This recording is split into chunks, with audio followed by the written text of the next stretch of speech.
మా తరఫున మీ అందరికి శుభాకాంక్షలు. ఇవాళ ప్రారంభమయ్యే కార్యక్రమం దాదాపు 40 లక్షల మందికి రేషన్ కార్డులు ఇస్తున్నటువంటి శుభదినం.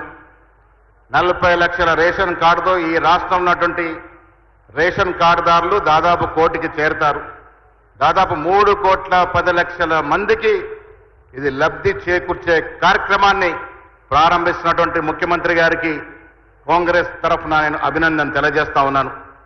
గత ప్రభుత్వంలో ఒక్క కార్డు కూడా ఇవ్వనటువంటి పరిస్థితి నుంచి ఇవాళ కార్డు ఇవ్వడమే కాకుండా రైతు బంధు, రుణమాఫీ, అన్నిటికీ మించి మొన్న ప్రారంభమైనటువంటి ఉత్తమ్ కుమార్ రెడ్డి గారు ప్రారంభించినటువంటి సన్న బియ్యం, ధనికులు ఏ బియ్యం తింటే పేదవారు ఆ బియ్యం తినాలన్న ఆలోచనతో కాంగ్రెస్ పార్టీ ప్రవేశపెట్టిన సన్న బియ్యం కార్యక్రమం వరకు కాంగ్రెస్ ప్రభుత్వం ఇచ్చిన మాట కట్టుబడి రేవంత్ రెడ్డి గారి నాయకత్వంలో ఎన్నికలకు ముందు ఇచ్చినటువంటి వాగ్దానాలన్నీ కూడా ఒక్కటొక్కటిగా పూరిస్తూ మీ చెంతకు చేరుతున్నటువంటి ఈ సమయంలో తిరుమలగిరి ప్రజలందరూ కూడా శుభాకాంక్షలు, మా సామ్యాల్ గారికి జన్మదిన శుభాకాంక్షలు తెలియజేస్తూ మీ అందరికీ మరొకసారి కాంగ్రెస్ ప్రభుత్వం పేదల ప్రభుత్వం, కాంగ్రెస్ ప్రభుత్వం మాట నిలబెట్టుకునే ప్రభుత్వం, రేవంత్ రెడ్డి గారి నేతృత్వంలో నడుస్తున్న ప్రభుత్వం మీకు చేరువగా ఉంటది.